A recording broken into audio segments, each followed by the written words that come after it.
Hi everyone.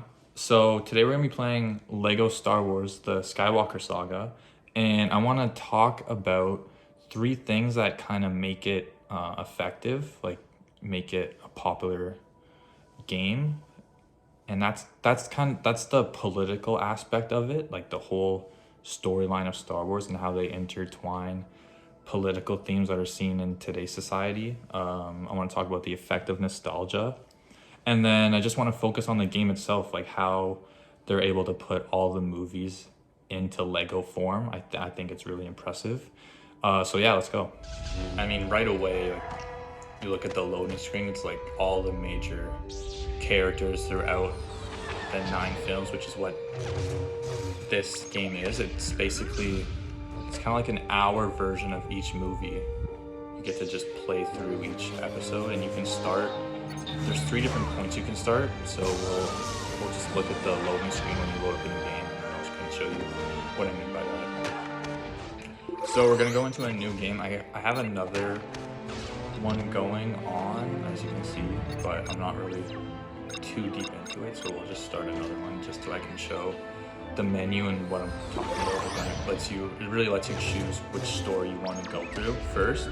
So you can start at episode 4 with episode 4, but you know, if any real big Star Wars fan knows, A New Hope was the first movie in the series. Like, there was originally only 3. Like, as you could, like, it'll take you through episode 5 and 6, right? So you could go through those 3 first. And why this game's different is because it actually includes the 3 newest Star Wars films, which, no offense to anyone who likes those, but I hate them. Like, oh my god, they really do not do a good job. But we'll skip over those. And then you could start at the prequels, which is where I started earlier. Like, when I first started the game, I wanted to go through the whole story. But for this, we'll just we'll go to episode 4. Yeah, why not? Let's do it. So yeah, I think this game is really cool because it's like an entire Star Wars universe, like galaxy, you know, planets, all that, Jedi, stormtroopers, everything, but it's in Lego form, which is crazy to me. Like, how they're able to recreate everything. Like, you'll see, like, when we're playing, I'll probably point out like tiny details from the actual movie that will be just like, it's like it means nothing, but like it just hits you because I grew up watching these movies. Like, even this, like the loading screen with the classic yellow text and the music in the background, it's just really cool to see them recreate this. Like, this scene right here, this is how it starts off,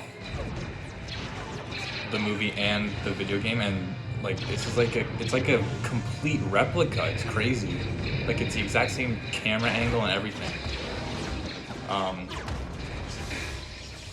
Now obviously that didn't happen, but like, I just think it's really cool how they're just able to basically take the movie and put it into Lego form.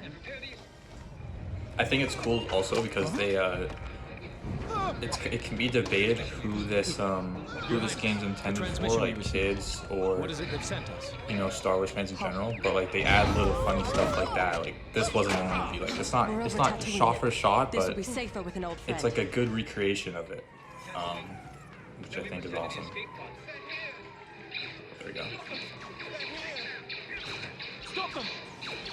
Yeah, even the stormtroopers, right? Like, you knock their helmet off and you see they're not clones. I don't know if you guys are familiar with Star Wars, but in the earlier films, everyone looked the same under the helmet. But like, ever since the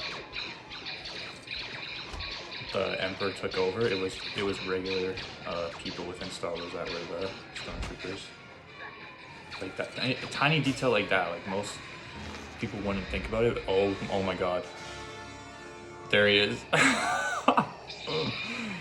I know it's Lego, but it's still just as scary. Still just as scary. And that's where nostalgia comes in. Like, if I'm a kid, if I'm 8 years old playing this, I'm really scared right now.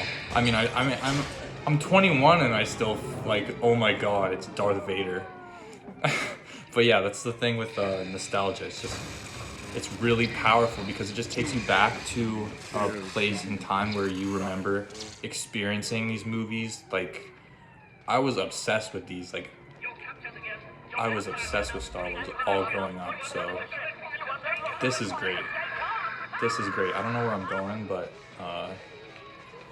yeah, I I just got really like, oh my. So another thing that's really cool about not only the game but the Star Wars franchise is the political aspect. That's what I was talking about before Darth Vader showed up. That's what I was talking about. But yeah, and the political aspect, like about there's like before this episode there was like the Republic, the Senate, all that stuff. Which is crazy because it's like, if you know Star Wars, you know that the evil emperor that's going on and that's exists in this episode used to be the chancellor of the Republic, which is basically like, it's basically the good guys pretty much. So he basically planned to infiltrate this government, like, I don't even know how long ago, but he basically, everything he wanted to happen happened. Like, he took over the whole government, overthrew the old chancellor, and I'm so sorry, I'm lost right now. I don't know where to go. I really don't know where to go. But yeah, he took over the whole government and got the trust of all the Jedi. Like, oh yeah, like I hate those bad guys with the droids. There's no way we're gonna let them win. Oh, there we go. There's no way I would ever join them, right? Whole time he's the one who planned everything. He's basically overthrew them. Oh my god. Yeah, like that's what I'm saying. Like, I do not want to go near him. But yeah, the political aspect in this game is really cool. I think they do a good job of kind of replicating some of the ideas that exist in today's world with like democracy. There would be meetings in some of the movies. There still is, I'm pretty sure, there's a couple like in this movie, but yeah, I just think it's really cool. Another aspect of this, as you can see, like, here's me building stuff, like, that's pretty cool. Looks more like a moon than a star to me. I think I've talked on like this a bit more, but like I'll just expand on it, is the fact that like everything here is made out of Lego. Like the people, the ship, the gun, like everything. Everything, even the fire, like let's just look at the fire, like that's like a fire piece that you could find in a Lego set. I just think it's so cool, and the fact that Lego's able to recreate an entire movie franchise it's just really impressive. I think I don't know if I'll be able to finish this whole thing in the time, but just if we're gonna just wrap it up, I would say this game matters because it proves there's there's multiple ways to interpret something or recreate something. Like you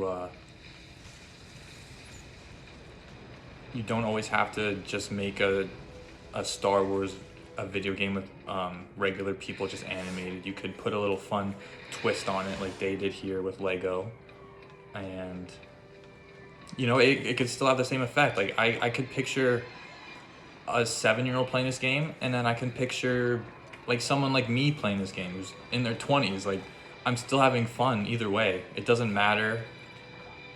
It doesn't matter, the age. It's just about the experience. Like, I'm having a great time right now. I mean, I was lost for a little bit, but it was still really fun. Like, I'm gonna play this game. I'm gonna go through this game. Like, I'm not just gonna do it for this video. I'm genuinely gonna play it, and I think that's what's really important. Like, it doesn't matter how something looks, as long as it has nostalgic features in it that take you back to a place where you could picture yourself enjoying it. I think that's what hits home for a lot of people, and that's what makes this game so popular. So yeah, that was my video on Lego Star Wars, the Skywalker Saga. I appreciate you for watching, and thanks.